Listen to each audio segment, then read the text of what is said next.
Assalamualaikum warahmatullahi wabarakatuh. Bismillahirrahmanirrahim. Raditu billahi robba wabil islami dina wabi muhammadin nabiyya wa rasulah amma ba'd.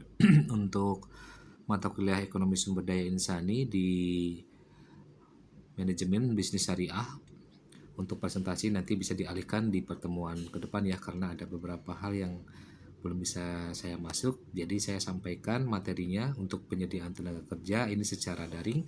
Nanti silakan kalian bisa akses di YouTube saya ya, kemudian kehadiran bisa dicantumkan di kolom komentar.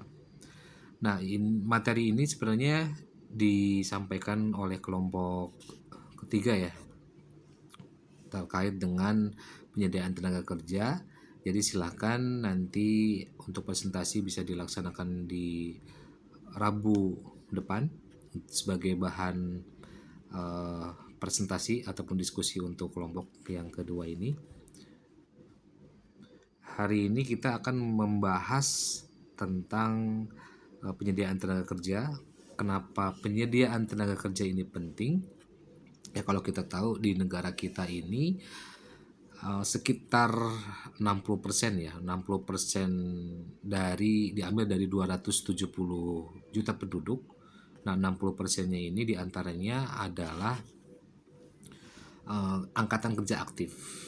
Ya, kita membayangkan ada lebih dari 160 juta ya orang yang siap bekerja, namun ya nggak semua mereka bisa langsung menemukan pekerjaan yang cocok. Ya, nah disinilah penyedia tenaga kerja itu berarti perusahaannya ya. Di sini berperan, dia harus menjembatani antara pencari kerja dan perusahaan. Misalkan perusahaan seperti Jobstreet ataupun Career.com itu sebagai bagian alat ataupun platform yang dikembangkan untuk memudahkan para pencari kerja ketika dia mau memasukkan secara administratif ya lowongan pekerjaannya. Itu nanti bisa ya kalian lihat di Jobstreet ataupun Career.com ya, platform pencarian kerja yang mempertemukan di situ para pencari kerja dengan perusahaan.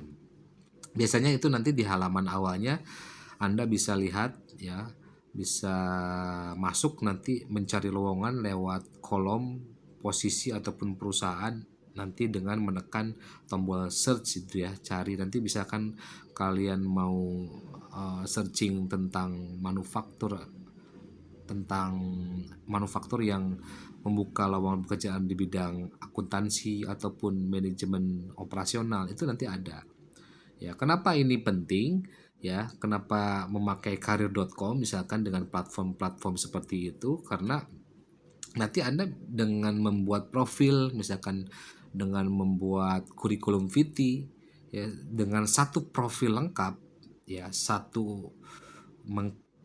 istilahnya lengkap sekali klik aja, ya, sistem otomatisasi itu bisa membuat CV yang kalian tulis itu dengan satu klik itu, ya, itu bisa sesuai dengan format yang diinginkan oleh recruiter. Nah, ini memang sangat menghemat waktu dan menjaga data Anda biar lebih konsisten. Ya. Kemudian kaitannya dengan peran dalam mengarungi pengangguran. Ya, salah satu masalah ini merupakan salah satu masalah besar di negara kita ya, karena adanya angka pengangguran atau tingkat pengangguran terbuka. Nah, kalau kita lihat dari tahun-tahun terakhir ini, angka pengangguran di negara kita tuh masih sekitar 5-6% ya dari total angkatan kerja. Ya. Penyedia tenaga kerja tentunya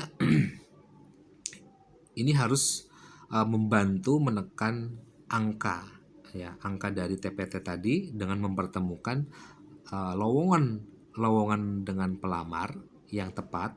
Contohnya misalkan di daerah-daerah industri Karawang ataupun daerah Bekasi, itu kan di situ ada perusahaan otomotif ya dan elektronik yang sering merekrut ribuan para pekerja ya melalui lembaga penyedia tenaga kerja. Hasilnya ya banyak dari ribuan lulusan SMK, kemudian sarjana, itu terserap ke dunia kerja. Ya, bisa dari fresh graduate ataupun dari lulusan SMK juga bisa masuk eh, di kawasan industri yang berada di Karawang dan Bekasi. Ya, kemudian kaitannya dengan sini ya, kaitannya dengan peran ya, untuk meningkatkan keterampilan pekerja. Sebenarnya peran mereka itu tidak hanya menyalurkan, ya, tetapi juga bagaimana eh, mereka membina, kemudian melatih, karena banyak penyedia tenaga kerja yang bekerja sama dengan BLK ya, Balai Latihan Kerja ataupun program kartu prakerja untuk meningkatkan skill ya, kemampuan dari calon tenaga kerja. Mulai dari apa? Ya banyak pelatihan digital marketing, ya kan? Kemudian kalian mau operator mesin, biasanya itu lulusan SMK ya, operator mesin yang SMK itu sudah bekerja sama dengan Astra ya, Astra Honda, kemudian dengan Axio. Itu bagian daripada MOU ya, kerjasamanya antara lembaga sekolah dengan perusahaan agar agar tidak mismatch, agar tidak apa ya, tidak timbul ketidaksesuaian antara kurikulum dengan yang dibutuhkan di perusahaan itu seperti apa.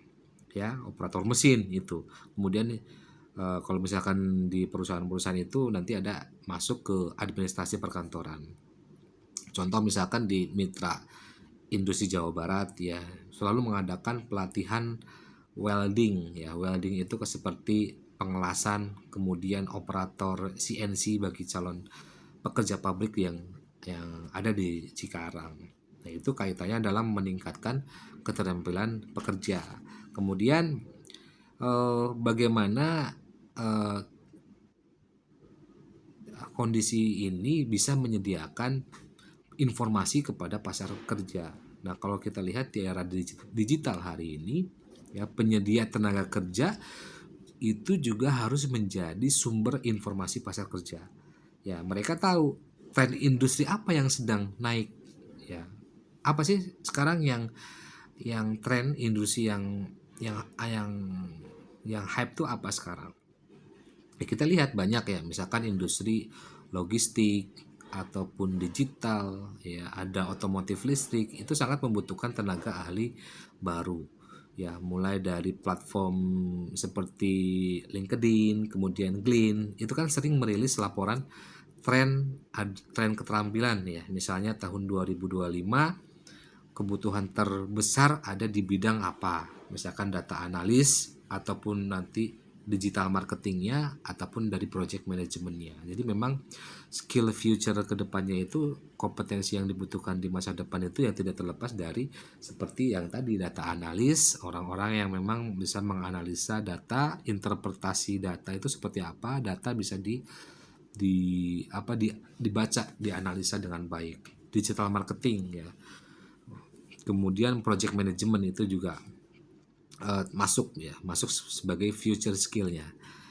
Kemudian terkait dengan kontribusi ya, terhadap perekonomian nasional. Ketika tenaga kerja misalkan sudah tersalurkan dengan baik, otomatis ya, ini sudah rumusannya, produktivitas nasional itu pasti akan meningkat. Contohnya misalkan di sektor manufaktur ya, di Jawa Barat itu kan tumbuh pesat karena tersedianya pekerja yang memang mereka siap siap terjun, mereka siap pakai.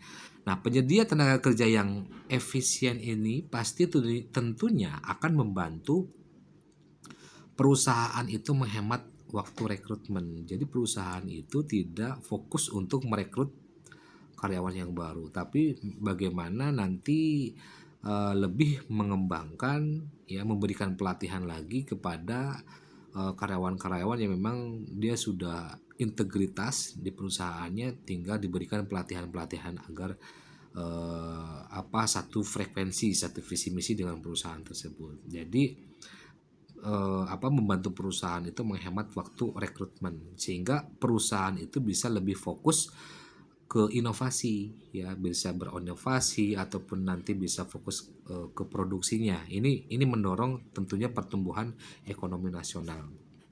Kemudian terkait dengan selain menyalurkan tenaga kerja, nah penyedia tenaga kerja juga ini harus bisa berperan sebagai mediator, ya. Misalnya dalam isu seperti upah minimum ataupun keselamatan kerja karyawan di perusahaannya dan hak cutinya, mereka membantu menjembatani komunikasi antara pekerja dan perusahaan, ya. Harus ada mediatornya, ya. Kalau misalkan contoh di perusahaan ada kasus perselisihan, misalkan di sektor garmen itu kan di Bandung ada ya, lembaga penyedia tenaga kerja membantu untuk memediasi, ya, agar si pekerja itu tetap mendapat hak yang tadi, ya, hak sesuai dengan undang-undang ketenagakerjaan, upah minimumnya, kemudian keselamatan kerjanya, kemudian hak cutinya, ya. Itu memang harus diperhatikan. Nanti kaitannya ini eh, relevan, ya, nyambung dengan mata kuliah tentang hubungan industrial, ya. Ada perselisihan nanti di situ. Setiap perusahaan nanti ada perselisihan dan itu harus ada mediatornya yang memediasi antara tadi, ya, sisi penyedia kerja itu berperan sebagai mediator, ya, dalam isu-isu yang selalu ada terkait dengan upah minimumnya, keselamatan kerjanya, ya. Kalau kita lihat banyak yang perlu karyawan-karyawan yang memang uh, human error juga gitu, ya. Human error karena kesalahan, tidak memperhatikan, ya, tingkat keselamatan, harus menggunakan helm ataupun uh, operasional mesin dengan jarak dengan mesin itu harus diperhatikan. Jadi harus ada mediasinya, mediator juga di situ. Kemudian terkait dengan uh, dukungan pemerintah, ya, pemerintah di sini juga harus mendukung ekosistem ini, ya, karena program seperti kartu prakerja ataupun balai latihan kerja, ya, ini bisa membantu penyedia kerja, ya, itu memperluas jangkauan, kemudian bisa meningkatkan kualitas sumber daya manusia juga. Bahkan undang-undang Cipta Kerja itu juga mendorong kemudahan bagi perusahaan penyedia tenaga kerja agar bisa lebih efisien dalam perekrutan.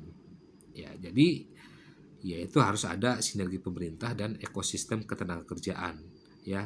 Ada dukungan regulasi, kemudian program pemerintah yang nanti memperkuat peran penyedia tenaga kerja, ya, kartu prakerja, BLK, dan undang-undang Cipta Kerja. Jadi kalau misalkan memang tidak dibutuhkan karyawan outsourcing, ya udah, ya harus karyawan itu harus punya status di perusahaan, ya, statusnya setidaknya dia dikontrak lah, ya, jadi karyawan tetap. Kalau misalkan karyawan outsourcing nanti sebagai alih daya aja, nanti dibutuhkan perusahaan A, nanti ketika perusahaan B membutuhkan dia nanti dilempar-lempar, jadi kan statusnya masih ngambang gitu. Jadi kalau bisa dukungan regulasi dan program pemerintah juga ini memperkuat peran daripada penyedia tenaga kerja.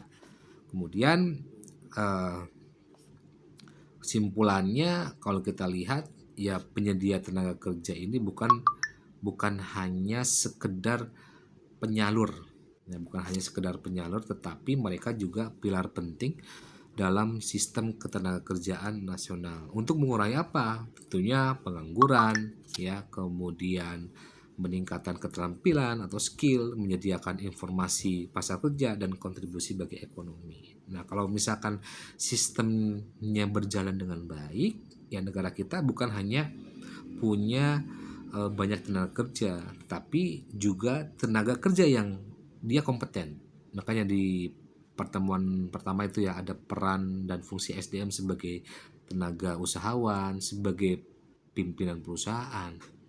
Ya, kalau misalkan tata kelolanya baik, good corporate governance-nya baik, ya, ya negara kita bukan hanya punya banyak tenaga kerja, tetapi juga tenaga kerja yang memang kompeten dan dia siap bersaing di era global, dan dimulai dari kalian sendiri, ya, kalian sebagai generasi Z yang akan menjadi bonus demografi ya di usia yang produktif nanti di umur kalian 34 sampai 40 tahun benar-benar harus dimaksimalkan. Baik, itu ya untuk pertemuan hari ini secara singkat materi penyediaan tenaga kerja sebagai bahan diskusi untuk di pertemuan ke-6 ya. Ini karena ini pertemuan 5, nanti pertemuan selanjutnya di pertemuan 6 kita laksanakan diskusi seperti biasa. Baik, cukup sekian. Hasbunallah wa ni'mal wakil. Assalamualaikum warahmatullahi wabarakatuh.